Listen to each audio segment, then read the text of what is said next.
In a densely populated block of flats in a big city, a disturbing incident recently occurred. One resident fell severely ill, and a terrible, persistent cough echoed from his apartment. Concerned neighbors, after getting no response from the apartment despite ringing the doorbell, called for an ambulance.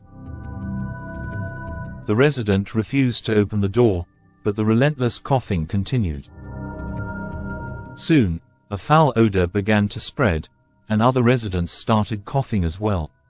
The army, dressed in protective suits, arrived to quarantine the block, but the coughing began spreading to nearby buildings.